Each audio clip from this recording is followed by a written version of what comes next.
All right, welcome back to SouFLoTV again, everybody. It is your host with the most podcast style listening.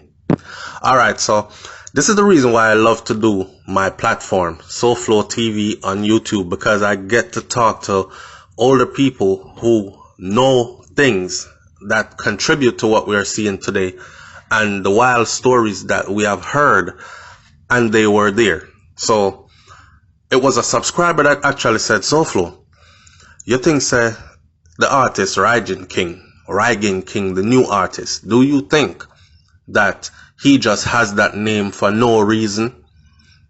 Me say, I don't know, because I don't know why somebody would have named themselves Rygin King. It's a weird word, but what does it mean? And him say, well, he's not the first person to carry the name Rygin King.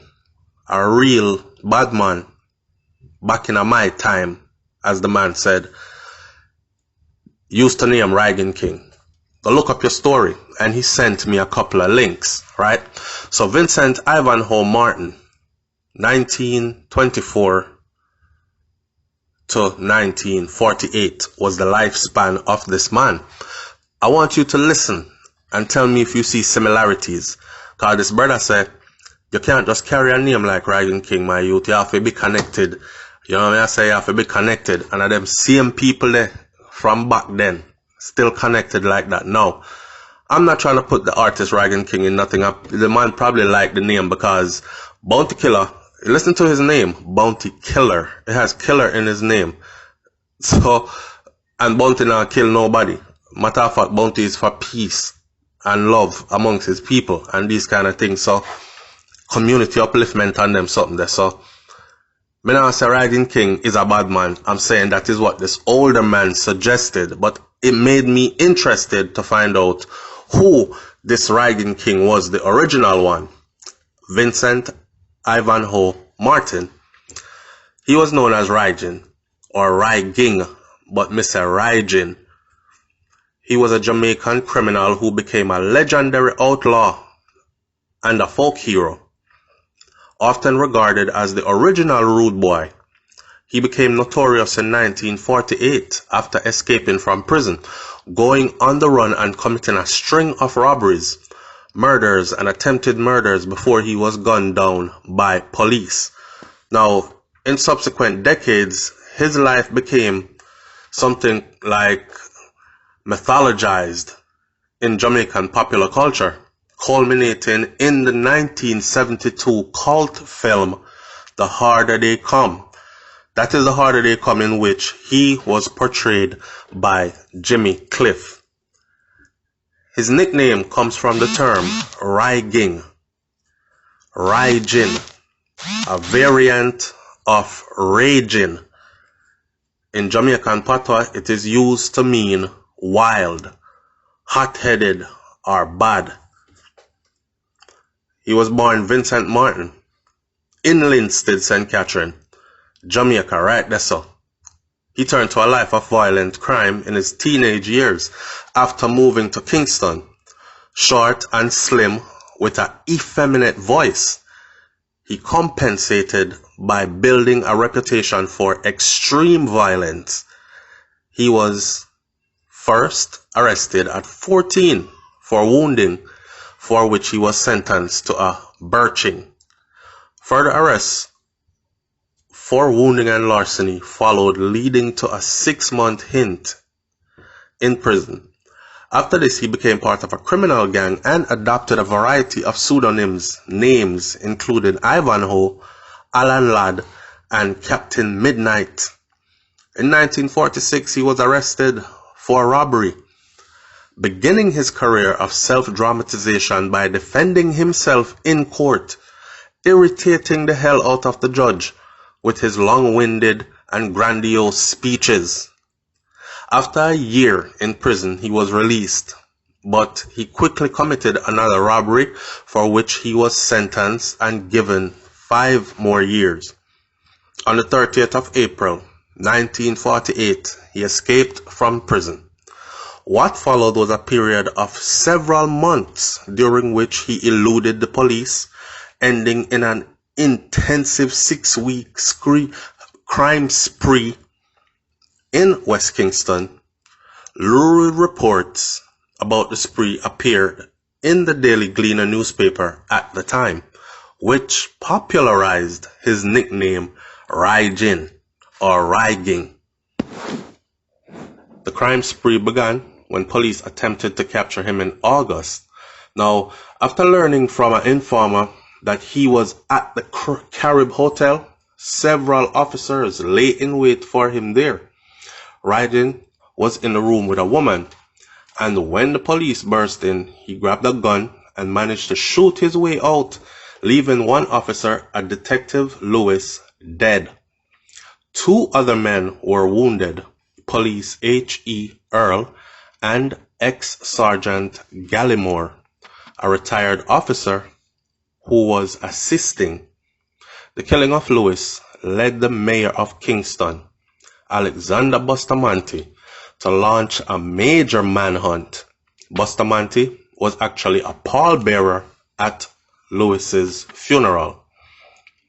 The following day, he killed a woman named Lucille Tibby Young, the girlfriend of Eric Golson, the man he believed to have informed on him. So he broke into her room, right, and he demanded that she take him to Golson right now. When she said she did not know where Golson was, he just shot her in the chest, killing her instantly. He then also shot 2 other women that were in the same room at the time, Estella Brown and Iris Bailey, but he wounded them, but they did not die. Now, immediately after this, the police offered £200 reward, whole lot of money in those times, for the capture of Rygin, dead or alive. Rygin responded by writing an open letter to Detective Sergeant Scott, one of the detectives leading the search for him. The letter, which was published in the Jamaica Times at the time, stated this: I have an arsenal of 29 shots, and I am satisfied that I have made history for the criminal element in Jamaica. Don't think that I am going to kill myself, because this will only serve to spoil my great record, but I hope that Detective Scott will train his men some more. I am going to show the police force what is lacking and what I can do. Well, he killed another man a few days later. Jonathan Thomas, an associate of Rygin, was walking along the street with his wife when Rygin appeared and shot him. He then attempted to kill another man, Selvin Maxwell, but Maxwell managed to wrest the gun from Rygin's hand. Rygin escaped after stealing Maxwell's car. He was also involved in robberies, possibly to fund a planned escape off the island of Jamaica, and he was suspected of robbing the White Horses in St. Mary Brown's Corner, during which a security guard was tied up, and a store near Russell Road. The crime spree made Rygin famous. During the spree, he sent taunting messages to the press and made a photograph of himself holding 2 guns. In a letter to the Daily Gleaner, he gave his own account of the shootout at the hotel. The man turned himself into a superstar. He was very bold-faced with it. This is who the original Rygin King is. This is his letter to the press while he was on the run and involved in a shootout. I decided to make a dash. I ran to the door with my pistol in my hand. I did not even have time to reach my clothes. I looked outside. I heard the sound of another shot. I see the men mean to make the end of me tonight, but I intend to carry someone with me. At that time, I only had 5 shots with me. I put myself outside. I was hit in the right shoulder. That did not make much. 1 shot fired from the crowd hit the butt of my gun. I fired back. I think I saw every man except 1 man who was staggering. Police circulated a description of Rygin at the time, which stated that he was 5 feet 3 inches tall. He's a short man, but he tended to wear shoes with high heels to improve his stature. He also had several front teeth that were missing in the upper jaw, but sometimes he wore false teeth. He intended to wear polarized glasses and had a habit of looking backwards every few steps that he took and spitting after every few words that he speaks. Rygin hid out with some friends for a while near his childhood home in St. Catherine, but police were informed of his whereabouts. He managed to flee to Lime Key, but again, police were quickly tipped off. On the 9th of September 1948, they swooped in on him, surrounded his hideout. He fought off the police for an hour, but he was killed when he attempted to break out. He died, aged 24, of gunshot wounds on the beach at Lime Key. He had been shot 5 times in the head, and several times all over the body. He may have been hiding in Lime Key for a while, waiting for a boat that was supposed to take him to Cuba. Now, the police at the time believed that he intended to board a boat which would either take him off the island or take him someplace on the southwestern coast of the island. Rygin's body was held at the city morgue before being buried in a pauper's grave. Large numbers of people came to see his body, this body of this notorious criminal, including Eric Golson, who reportedly commented, "The race is not for the swift, Rygin. Rygin, you're gone at last." In order to avoid the large crowds gathering to see his burial, police stated that they were taking the body to Spanish Town. They actually took the body to Maypen Cemetery, where he was buried quickly with no ceremony, and nobody came to pick his body up to claim his body, so them just fling him over there in a pauper's grave. In the immediate aftermath of Rygin's death, the Gleaner ran stories exploring the life of the criminal. One titled History of a Killer. That was about his life. Y'all can go look that up. Just Google it. History of a Killer, The Gleaner, and you will probably be able to read the article.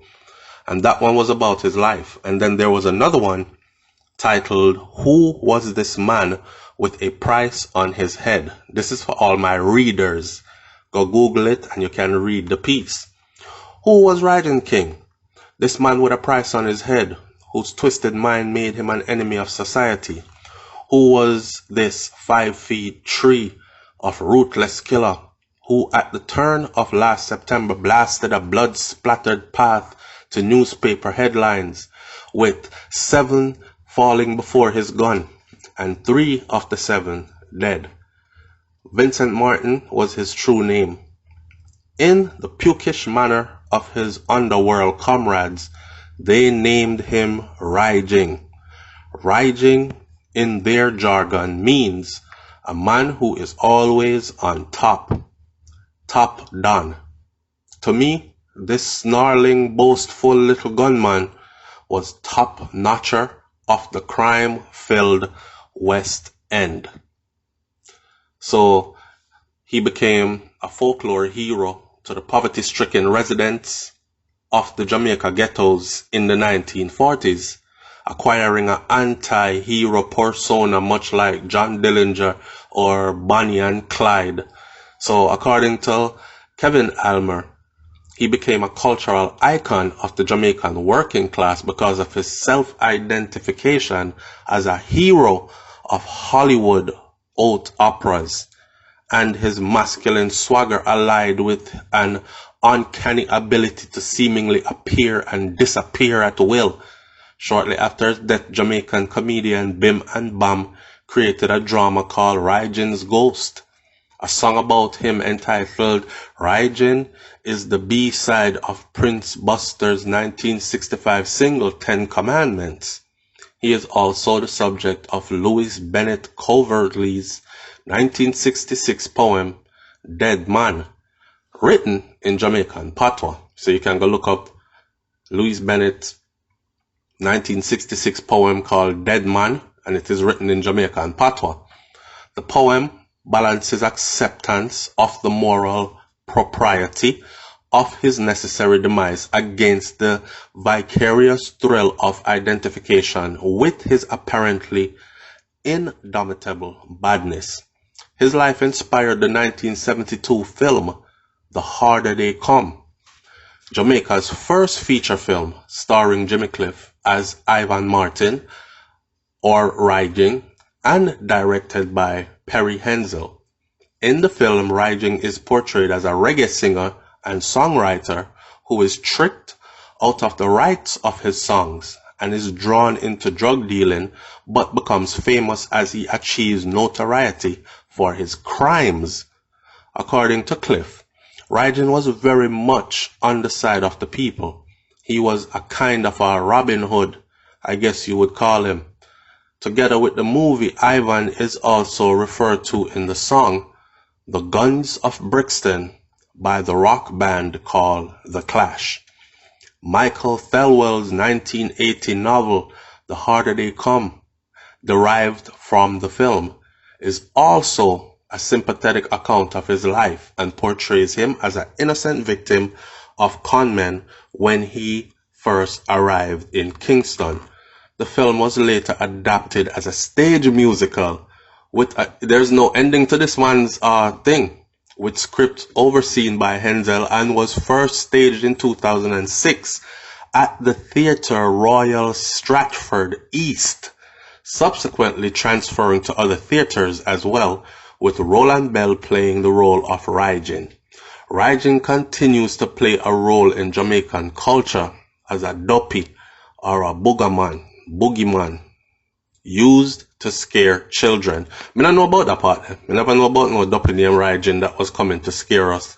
But to see how his life has gone on, right?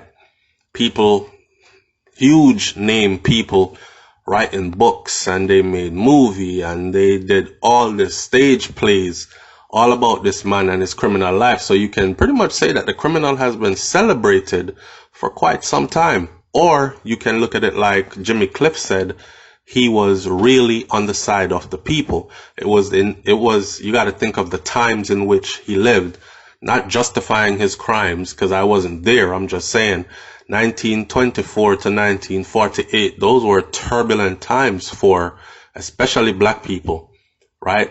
And you can think, like Jimmy Cliff said, he's on the side, Rygin was on the side of the people. And he was for the people. And he was something like a modern day Robin Hood, which means they robbed from the rich and they brought the spoils and spread it amongst the poor. Now, two sides to every story, or three sides to every story, mine's, yours, and the truth. I don't really know the details of how true all that is. I just know that this is actually the original Rygin King. Could there be a connection? Is the current now Rygin King aware of this Rygin King? And is it somebody that he looks up to enough to name himself after him? Does he have criminal aspirations now? Or does he just want to do his music? Now I know, I can say, the man just want to do music. But it's questions that people are going to ask. So I'm asking it for everybody else. Leave your comments in the comment section below. Tell me what you think about this one. SouFLoTV, I'm out. Peace.